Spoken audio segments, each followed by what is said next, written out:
Hello and welcome to another episode of Earth911's Sustainability in Your Ear, the podcast conversation about accelerating the transition to a sustainable carbon-neutral society. I'm your host, Mitch Ratcliffe, and thank you for joining the conversation. You know, I was fortunate to be an early tech journalist, and I had the opportunity to report on and participate in the digital revolution. The path to the circular economy is following a similar trajectory. Society is moving from sustainability naive to sustainability native. That'll be an era in which the practices and values of sustainable thinking will be taken for granted. And it's then, when we have a shared language, that changes really start to happen. Our guest today, Solitaire Townsend, is the author of The Solutionists, How Business Can Fix the Future. And it's a guide to the many threads of transformation that are already weaving the circular economy, albeit often behind closed doors and never as fast as all of us would like. As in the digital transition, when the early scaffolding of the technology and the new economy were conducted and developed in computer science departments and among IT teams at universities in the 1960s and 70s. And then for 2 decades, companies worked to ingest all this complex engineering-centric information into the standards that we used to really deliver the PC as a true media platform.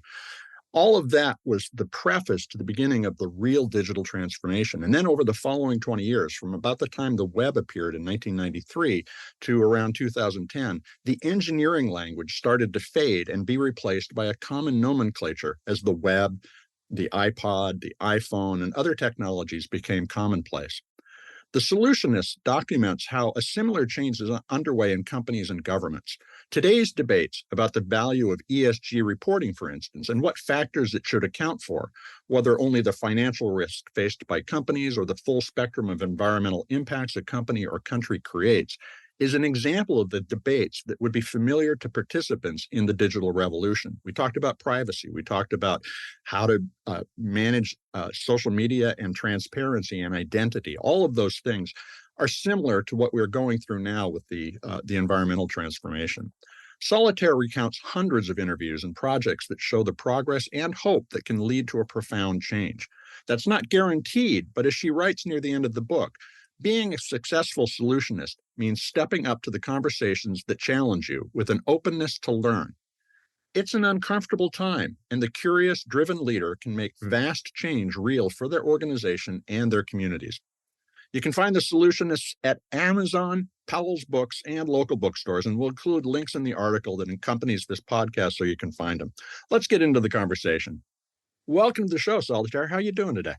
Oh, it's great to be here. Thank you so much. I'm doing very well. I'm in very rainy London, England. Well, it's good to have rain these days after the droughts that we've been suffering there and here in the Pacific Northwest. Fall is welcome. I want to start off by asking you about what a solutionist is. You say that a solutionist needs to be a little odd. Why is that?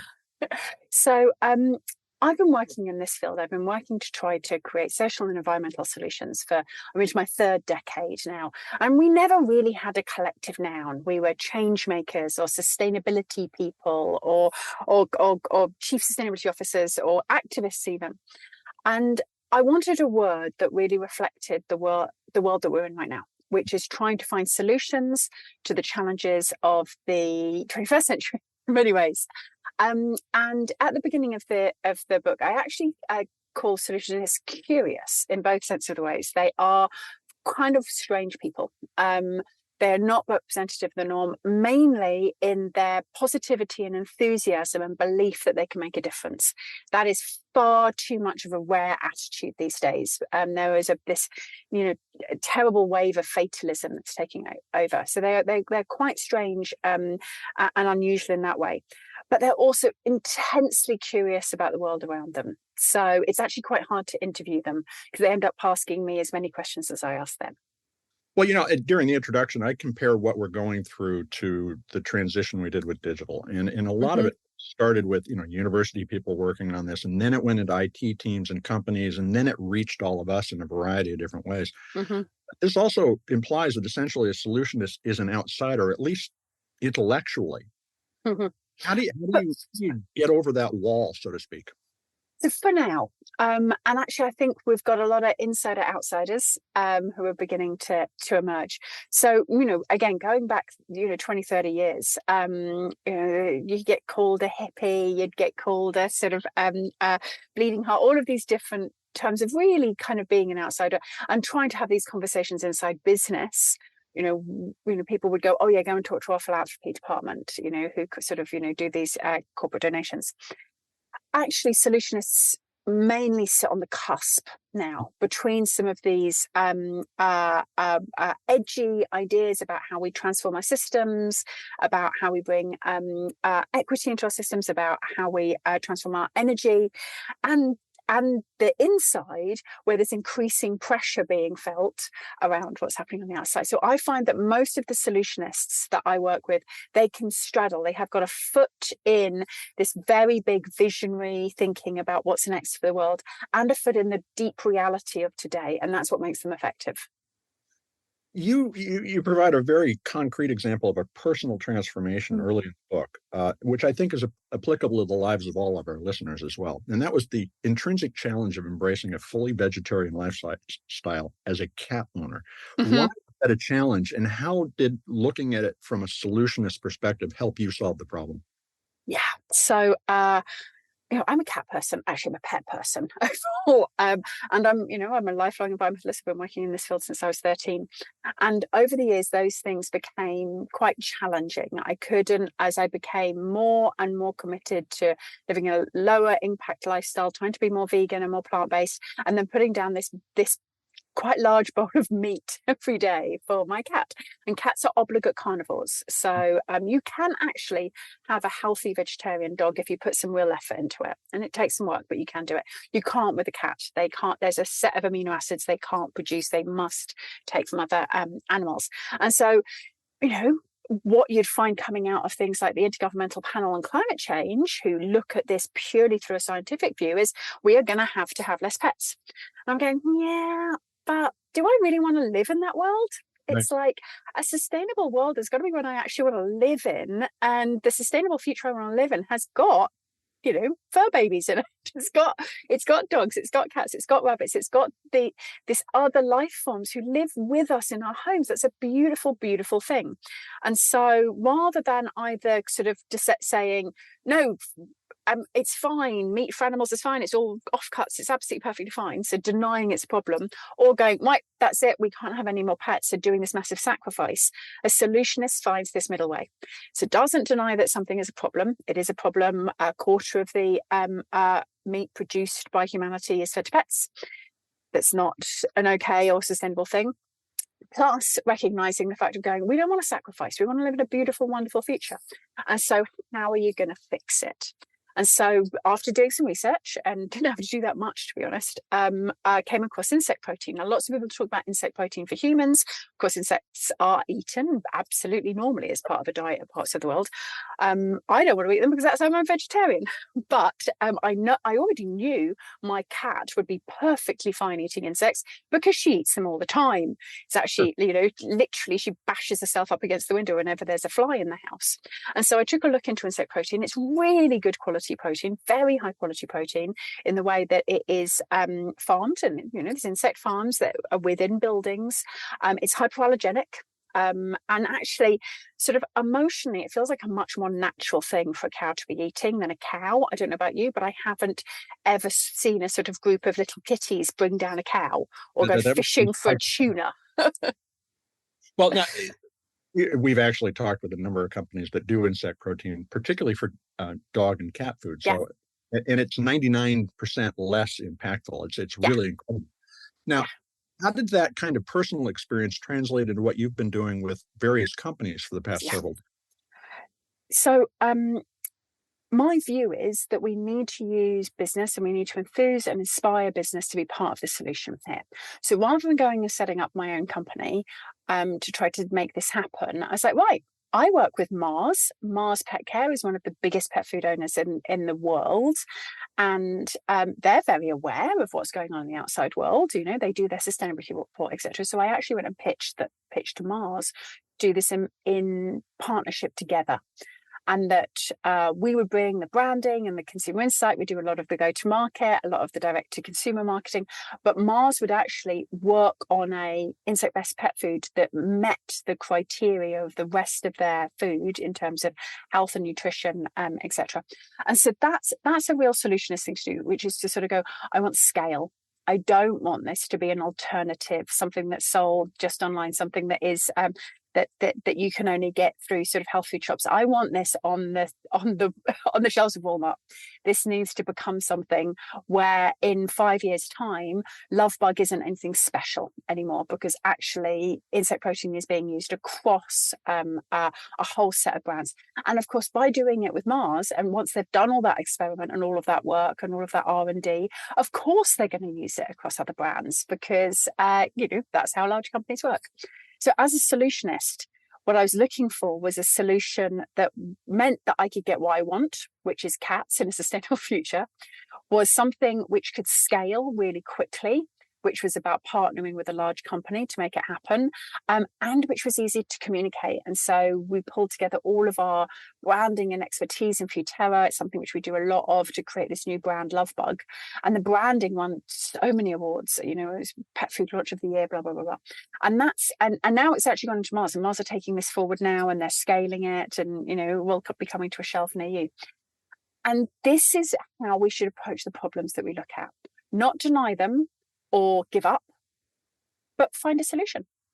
Well, and as you point out, a quarter of the meat that we produce today are fed to our pets. If we could eliminate that, that's about 5% of our collective carbon footprint right there.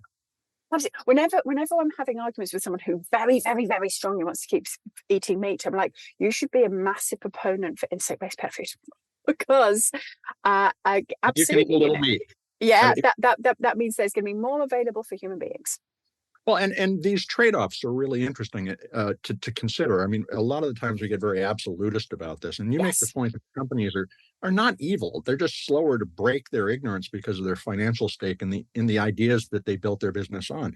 How can we reframe that conflict to enable conversations and solutions? Absolutely. So much of this is about language. Like, I find myself having conversations with people who don't get on, with businesses and then with activists. And actually the only difference in the conversation is the terminology used, the pressures, the need to change, the commitment to change, the trying to find solutions is exactly the same, but everybody's using a different language. And in business, I do a lot of sessions with this. Then, at Futerra, we've just trained up, I think, our 60,000th person inside companies on this. Is we talk about entrepreneurial solves. So actually, managerial solves aren't going to get us there. Managerial solves are about trying to save like 2% of energy every year. It's really important. We need to keep doing that. But that is mainly about trying to make the status quo slightly better. We need entrepreneurial solves, big, bold bets that companies make, and that they go into a sort of a commitment with their consumers that together we're going to try to make this change. And actually that really excites a lot of CEOs, because there isn't a lot of elbow room. Like, it is all about 2% margins on the previous year. And actually this idea of doing something which is bolder and more entrepreneurial is really, really attractive. And I also talk about the fact that you've got to get your lifeboats ready. There are some parts of your industry, there's use of plastic, there's food waste, there's fossil fuels, there's significant parts of your business which simply won't exist within 10 years. So what's your lifeboat? How are you preparing for that? Again, rather than denying it and saying it's not going to happen, or just giving up and saying that's the next dude's job, the next person, and they're always men, of course, the next person down the line will get that sorted out. Actually, how am I going to fix this, and how am I going to make myself famous for being the person who brought the solve? Well, and that isn't actually unusual. Every needs a lifeboat, because 40% of the Fortune 500 literally goes out of business every decade. Yeah, it's not like we're asking you to do something new. It's pursuing the next opportunity. Absolutely. And also kind of welcome to capitalism, folks. It's like, this is how it works. When market shocks and market changes came, and Mitch, you used the example of the digital economy so well. I mean, everyone says change isn't possible. We literally lived through one Like I tried to think about how did we do things. Like, I was quite old when this all happened, and I find it difficult to even remember how we got things done before the scenario we're in. We've lived through a change, and yet we deny that change is possible. And I Several. say to several, and I Yeah. say to CEOs, this is like, those CEOs back in the day who would have their emails printed out for them, and then they'd dictate the answer to their secretary, who would then type it out. Those guys did not stay around very long. Yeah. They were put out to pasture far before their time because they did not pivot into the market context changing. And that's exactly where we are right now with sustainability. Now, you described 5 mindsets that you think are effective ways to break through the intellectual and organizational resistance to change. Yeah. Can you summarize them briefly? I know Yeah. people would read the book to get the whole story. Yeah, please read the book. I'll go through all of them, but I'll focus on a couple. So one is a clear vision. We need to have people who really, really understand where they're trying to get there. But perhaps more importantly than vision actually is flexibility. So that's the second one. I go into flexibility in quite a lot of detail because we become very, very connected to our solutions, to what our answer is, what our fix is, and sometimes we forget why we're doing it. So I go a lot into the need to have what I call a Mississippi mind. The Mississippi always makes its way down to the Gulf of Mexico, but it takes different routes and it meanders, and sometimes it needs us to change direction. And so actually really trying to think through that adaptable mindset, which is really, really what we need as we face ever more complex and unanticipated challenges. I talk about grit and tenacity. So many of the solutionists that I met, although they're flexible, very flexible in terms of how they get there, they never, ever, ever give up. And I think that, by the way, as someone who's got a American mom and a British dad, I think that's really, really part of sort of American culture, is that tenacity and grit. And I'd like to see a great deal more of that in how we talk. I've always assumed that factor is why Winston Churchill was such a great man. Exactly. Just bulldog it out. Then I talk about fun, and actually, there's a lot of doom and negativity and sort of, the fact that we talk ourselves into sort of misery around these issues. Again, the climate doesn't care if we're having fun whilst we solve it or we're miserable. Like, literally, our attitude makes no difference to our impact. The only thing our attitude affects is us. And so all the solutionists that I met were overall extraordinarily optimistic people, even though they probably have more detailed knowledge of exactly what the challenges are and where they are and how deep they are than the average population. When I surveyed the average population about their optimism versus the solutionists came out as being much, much, much more positive. And every single interview that I did, there must have been, like, we had to stop them so many times over because people were just laughing at themselves, at the situations that they've been in. But perhaps the word of the 5, so if you've got sort of like vision, flexibility, you've got grit, you've got fun, but perhaps the 5th word is the one that I thought the longest about, and I wrote down and scribbled out and wrote down and scribbled out. And that is soul, S-O-U-L. And soul with a small s, if that makes sense in terms of religious context. But the fact that these are people who don't hide why they're doing this. They don't dress it up as being something that's not. They are passionate about making a difference. They aren't embarrassed to be authentic and to say that they're trying to save the world. They will talk about some of the horrors and challenges and difficulties that they've seen. And I could have used other terms. I could have used progressive, I could have used woke, I could have used bleeding heart, I could have used socially aware, any terminology. But I used soul because actually that's what it feels like when you talk to solutionists, when you talk to some of these amazing entrepreneurs and change makers, activists and leaders. And when you are having a conversation with them, that's what comes through. These are people who are living authentically by what they want to see happen in the world. And in some ways, for me, that's where it starts. And that's the hard bit as well. I thought soul was really a great way to ground this in the reality rather than the ideology of this. It is about, we've decided we want to change and let's get there. Now, the doomism that we deal with every day, is often described as a polycrisis. Do you think that's the best time to make comprehensive changes, or does that actually, all those fractures that we're talking about, create greater resistance as people defend their turf?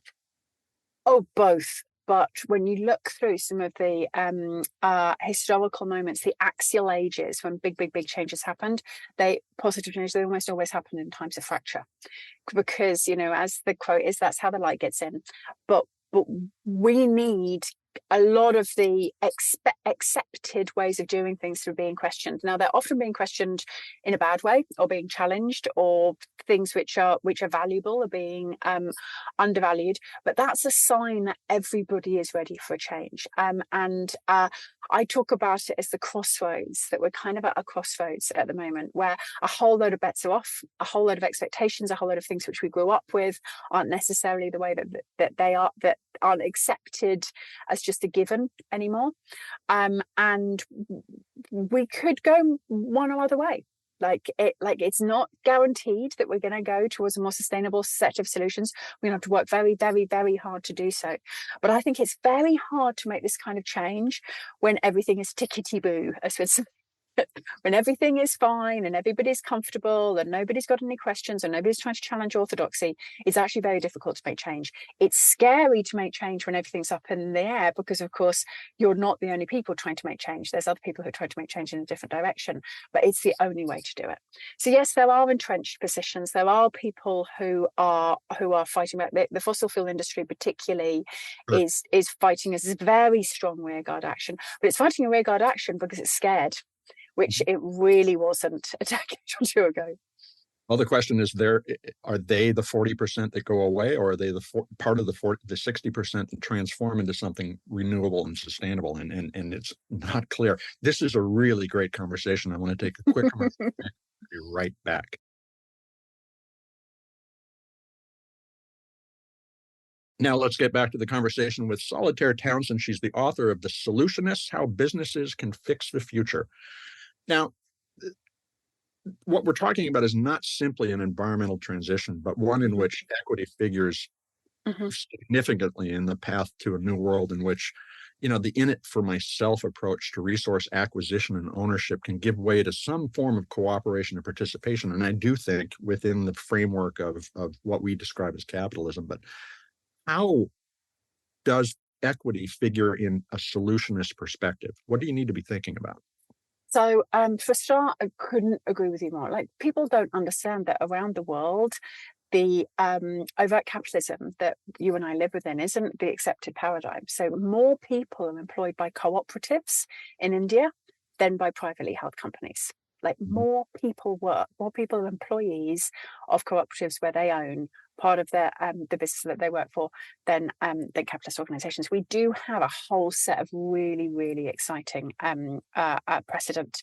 And, one of the things which, I'm often thinking about is, how do we make that transition in a way that's full stack? So I talk in the book about full stack solve. So full stack is a terminology that I took from tech. And I love the fact that tech and the digital world is a theme of this whole conversation.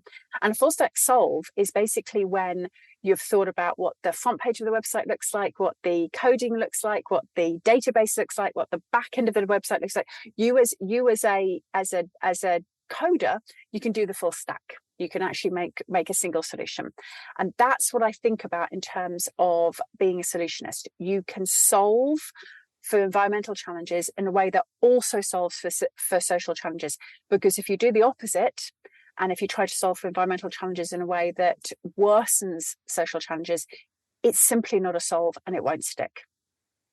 I love the full stack analogy. As I was reading it, I was thinking about this, and I covered a lot of the evolution of what we describe as the internet stack today. So what was key about it is that new layers of the stack could emerge and be integrated into the system. And, I've talked with a lot of CEOs and analysts and authors and so forth, and all of them agree that 1% to 2% of the extractive economy is going to shift to circularity, which creates the opportunity for a lot of that new commercial engagement that we're talking about. How do you think capitalism has to change for human society to survive and thrive? And I know, of course, authors have been writing about this for 400 years now, but it's your turn. Okay, so hang on to your britches. Let me hit you with something. So if you think about all through human history, we've organized ourselves in different ways. And particularly sitting here in England, we've seen most of them. So we've organized ourselves in a feudal way, where basically who you were when you were born is how things get organized. We've tried to organize ourselves in a communist way in which there's no difference between people's status.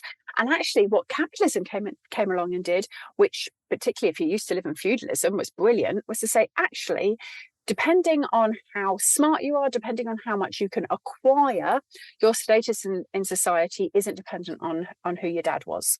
Now, of course, that's not how it actually works. And there is a deep, deep, deep, deep inequity built in, and we are not a meritocracy, although on paper, capitalism should do that. And capitalism has been brilliant.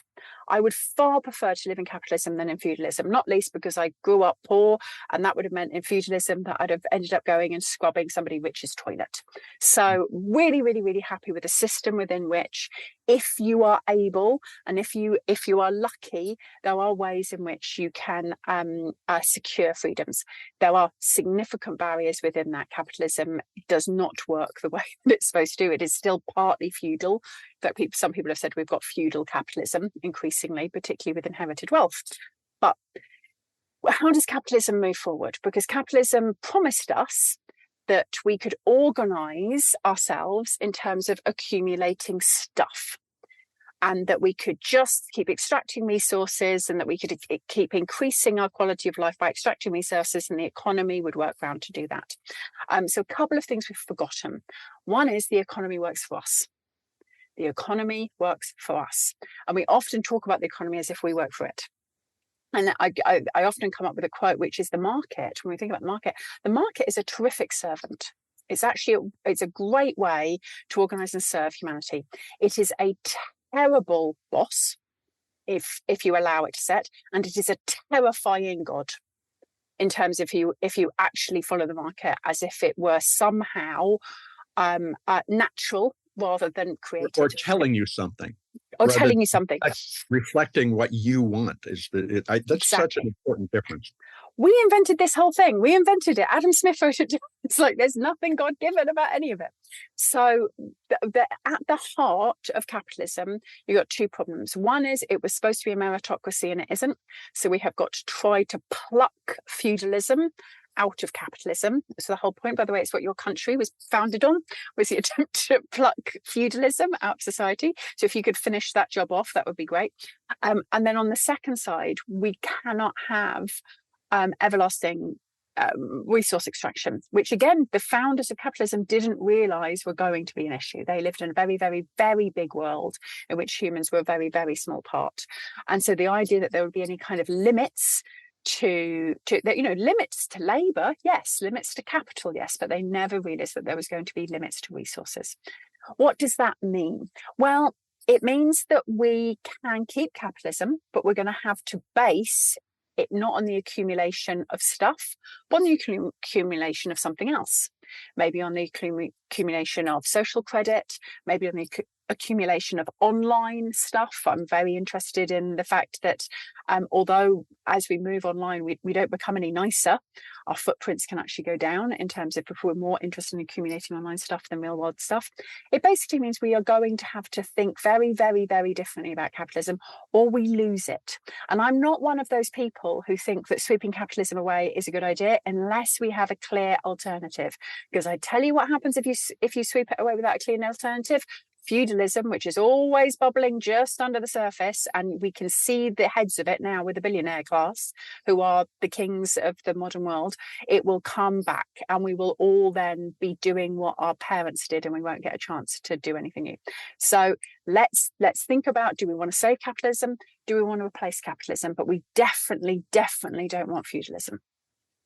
Well, we've always had a mixed economy. And really, how do we recalibrate that mix? Now, you talk about the idea of a dematerialized economy, and we've pointed out that there's a transition to services economics going on. Mm-hmm. And that, for instance, if you look at the iPhone used to make money on the hardware. Now it makes money on services that are attached to the iPhone. And Do you see that as the key or the initial catalyst for a circular, equitable, and restorative economy? Is it Circular, the yes. things that we do, the Yeah. experiences we deliver, rather than the stuff we get? Yeah. So I think that in terms of the environmental impact, yes, I think there's a lot of work to think about the equitable and restorative part of that. So somebody asked me the other day, what's the most sustainable thing that they can do? And I said, sit down and play a computer game. Like, as long as your home is renewably powered and you're playing a game that's being powered on a renewably powered data center, which increasingly many of them are, that's probably one of the most sustainable ways to spend your time. Like, I'd love to do the life cycle analysis of a book versus a computer game. I suspect a computer game might even actually come out slightly better. So the entertainment economy is part of this as well. Yeah. As we spend more time consuming entertainment, as we spend more time gaming, as we spend more time participating in online environments, educating ourselves online, and that becomes more important to us. That becomes more important to us than the stuff we acquire. There is, and many people are talking about this, and lots of people then go to me, well, yeah, but doesn't the digital economy have a really big footprint? And it's like, it does, but it has such an easy footprint to solve. Like, Yeah. compared to trying to dematerialize the fashion industry with billions of nodes of content being created with thousands, hundreds of thousands of factories, I'd far prefer to stick a wind turbine on top of a data center, like really, really, really big energy sucks that sit in one place. Much easier to decarbonize than massively convoluted supply chains across the entire world. So I'm excited about it. I don't think you and I will live in it, because we grew up in a world where the acquisition of stuff was very much the definition of status, keeping up with the Joneses were. But actually, I think perhaps some of the 12 to 13-year-olds who are out there, who lived through the pandemic, where the online world was more important to them than anything else, where they felt safe and connected, where the online world was the only place where they could meet their friends. I think that generation may find online experiences, online acquisition, much more satisfying than just having lots of stuff. Well, it's a multi-generational project, and unfortunately, a lot of us want it all now.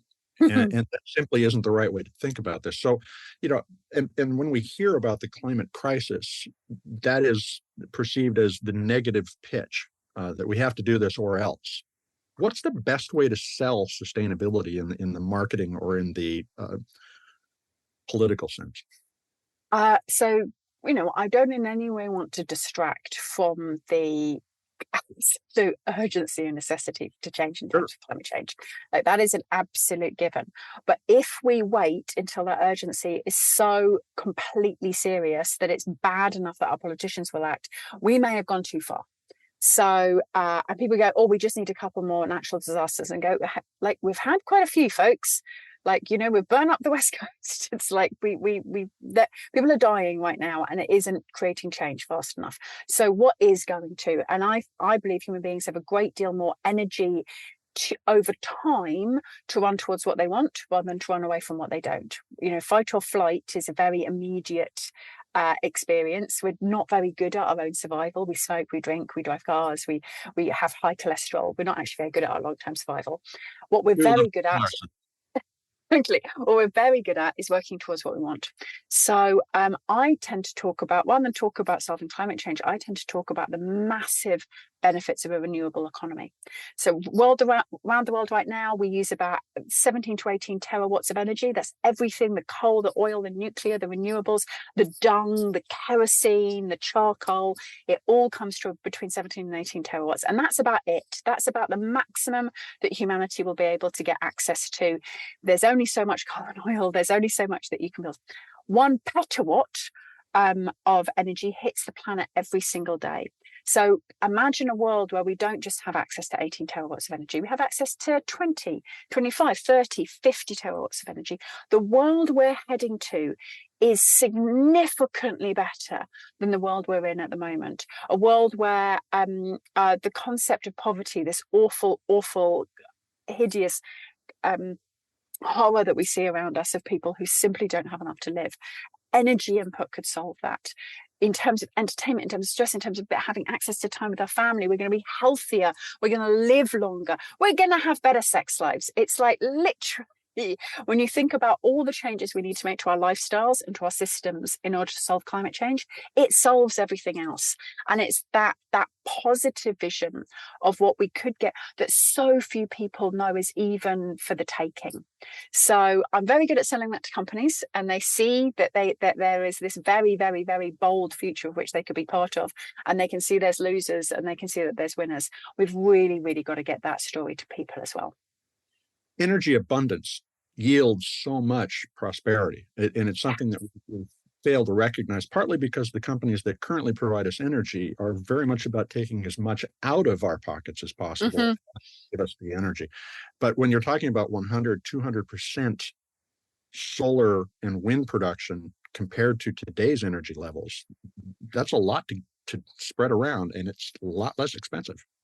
It is, and it's also, when you look around the world, when you think about what's happening, last year China brought on well more renewable capacity than the entire consumption of my country.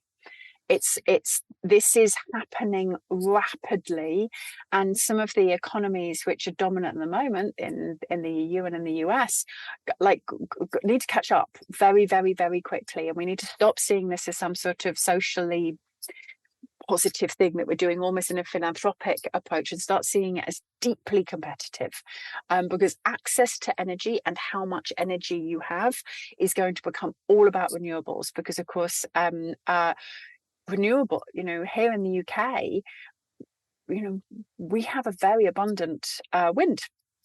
So much so that we could adequately power our entire country plus some. And you can own it, you can have it in your own country, you do not have to import it. This is going to be a very, very, very significant change over the next couple of years. And also, I'm not sure about you, but I've been up mountains in the Himalayas and into sub-Saharan Africa. There's no way those folks are ever getting on a grid powered by a coal power station. You're going to have to carry those solar panels on your head up those mountains, and that's exactly what people are doing. It's always been interesting to me that Africa, for instance, never had a physical telecommunications infrastructure. They had a wireless one. And that reflects the kind of trend that you're talking about, is that the virtualization and distribution of generation is inevitable. Well, it's already happening. I many years ago, I worked with British Telecom. We're going back almost 30 years, where there was this big plan to try to wire Africa, and there was all these pictures of it around a continent. You're talking about a giant continent, and of course, great deal of money was spent on it. It was absolutely impossible to do. And whilst those conversations were happening, whilst people were making those plans across multiple countries, that virtual mobile network got set up almost within it. I think that's what's happening with renewables. You've got a great deal of big planning being made, big sense of how we could get this done, and actually the renewables economy is just doing it itself. It's just growing. And as the cost become lower, as this becomes something that becomes within reach of your average consumer, which it's still not within reach of most of us to actually go out there and buy a panel and put it on our home. But when it starts becoming the cost of, similar to the cost of sort of getting a new kitchen, or similar to the cost of getting a new oven, that's when you'll start going to see people just choosing to go off grid, and the energy companies are going to complain and whinge about it, and they're going to try to charge you for making your own energy. And once enough of us are doing it, I don't think that's going to last very long. It's going to be an interesting time. This is great discussion. Just a couple of questions I want to wrap up with. Is net zero the wrong way to think about where we're going? Or because we're talking about a multi-generational undertaking, is the idea of just getting to not emitting more the wrong way to think about this? And should we be thinking about reversing the historical damage and maybe even re-greening the entire world as the thing we can do within this century? 100%. So I'm really, you've seen obviously the stripes that Ed's made, that Ed Hawkins does. So I spoke to Ed Hawkins, who did those stripes in terms of the blue turning to the orange, turning to the creasing red. And I asked him, would it be possible with the science we've currently got to set out what the stripes would look like in order to actually get back to a homeostasis world with a livable climate? And he said, absolutely. He goes, we know what that trajectory would look like. So I very much hope he makes it, because I believe absolutely we should be thinking not just about reversing climate change, because that feels like going backwards, but just like smashing through it to something better. It's like, let's actually think about climate change as sort of like this big monster that stands between us and the prize, rather than this monster that we've got to kill to survive. It's not just that. It's not just a monster that's threatening. It's a monster that stands between us and this massive prize. And it's the prize we need to keep our eye on. And it's that we're fighting for. We're not just fighting to survive. We're actually fighting to get to a better world. And so I very, very much believe that we should. Should we be using the terminology net zero? The terminology net zero was developed for businesses primarily in order to deal with their responsibilities of reducing their footprint. I think it's a step forward from carbon neutral, which of course you could just sign a big check and be carbon neutral. So I think net zero is definitely a step forward. I think the problem with it is that everyone thinks that that's it, that's enough, and that's the lot. It's like going, oh no. No, like net zero is sort of like the slightly prim and proper cousin who's sort of standing there telling you what you should do to be a good and responsible person, standing next to we need the really cool cousin standing next to them saying, and this is all the amazing positive solutions you can make as well. And at the moment, bringing solutions to market aren't covered in net zero at all. And I'm part of a consortium who are trying to do just that. So if solutionists are successful, and you must have thought about this, what will the next economy look like? And what will it be like to live in that economy? So one of the things which we don't need is a sort of Stepford Wives vision of sustainability, where there's sort of, I was talking to a bunch of Hollywood scriptwriters and to some novelists about trying to think about some more positive visions rather than the plethora of dystopias we have at the moment. And like, yeah, but they're boring. I'm going, no, it's okay. People can still have affairs and be murdered. You can still have like really exciting storytelling set within it. And I'd really recommend people, if you haven't already, to read a book by Becky Chambers called Psalm for the Wild Built. And she's a beautiful science fiction book set in a sustainable future, which is very compelling and completely believable, because rather than focusing on all the technology, she focuses on the intimacy of people's lives and how they feel and their challenges and their progress, and actually what's it like for a human being living in a world where it's all been sorted out? Is it any fun? And where does the angst come from? So actually, in many ways, you and I lives, our children's lives, our great grandchildren's lives aren't going to be that much different. Everyone's still going to worry about whether people like them. You're still going to love your children. You're still going to argue with your spouse. You're still going to be tired at the end of the day. You're still going to have a great meal. You're still going to get on with some of your neighbours and argue with some of the others. It's like actually all the things that make us human will be exactly the same in a sustainable future. What will hopefully be the case is that you will not have existential angst about whether your grandchildren are going to make it. You will actually be able to focus on your health and your well-being more, rather than feel that you're actually having to make some kind of trade of your health for money, which so many of us feel in terms of the lives that we're living. And these are the things which we need to sell to people, rather than the big tech.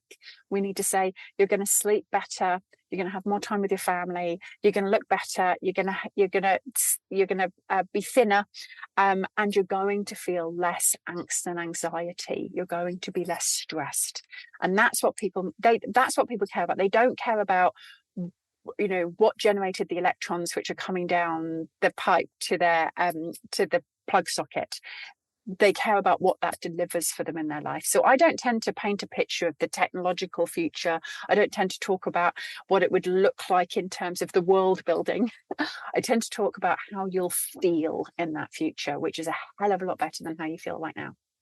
The environment, your built environment, won't be contributing to killing you, for instance. I mean, it's just so important to just rethink this in terms of the positives that we can deliver to all. And the positive emotions. So this is all about how people feel. So this is like when you're talking to someone who might not be on board with any of this, don't blind them with science. Don't shout them down with the stats and facts. Ask them about how they want to feel, how they feel right now, and how they'd like to feel in the future, and maybe show them how some of the things which we're doing is going to get them there. Solitaire, thank you so much for spending time with us today. It's been fascinating. Thank you so much, Mitch. This has been a great conversation. We've been speaking with Solitaire Townsend, and she's the author of The Solutionists, How Business Can Fix the Future. You can find the book at Amazon, Powell's Books, and local bookstores, so look for links in the article that accompany this podcast to find it. There are so many useful insights and opportunities to shift our perspectives in the conversation with Solitaire. We barely touched on the dozens of deep examples of solutionist changes that she reports on throughout her book, but we heard some key ideas, and they were: change takes vision, a willingness to explore new directions rather than pushing a single idea. That process requires grit, a sense of fun, and the kind of soul that makes good music. Solitaire's reference to the full stack approach, which allows organizations and each of us to layer in new functionality and choices to the way that we live, is critical to understanding the give and take required to negotiate a new way of living that benefits everyone. And as I said in the introduction, that's the process that we're undertaking right now when we start to discuss the environmental benefits of organizations, what ESG means, what sustainability means. All of this dialogue is great for finding that new future. And it's self-evident that the green pivot will be a multi-generational process in which new leaders emerge in business and communities to deliver a better life based on abundant access to renewable energy, which actually has the capacity to provide 2 or 3 times more electricity than all the fossil fuel energy generated annually. That means inexpensive power available to everybody. The future can be bright if we imagine it that way and pursue it doggedly. And I hope you'll take time to read The Solutionists. For me, it was a great way to spend an evening. I also hope you'll take a moment to share this podcast or any of the others that we've done on sustainability in your ear with your friends, family, and coworkers. Take a moment, if you would, to write a review on your favorite podcast platform. It will help your neighbors find us. Tell them they can find us on Apple Podcasts, Spotify, iHeartRadio, Audible, or any of the places that they look for podcasts. Thanks, folks, for your support. I'm Mitch Ratcliffe. This is Earth911, and we will be back soon with another innovator interview. In the meantime, take care of yourself, take care of one another, and let's all take care of this beautiful planet of ours. Have a green day.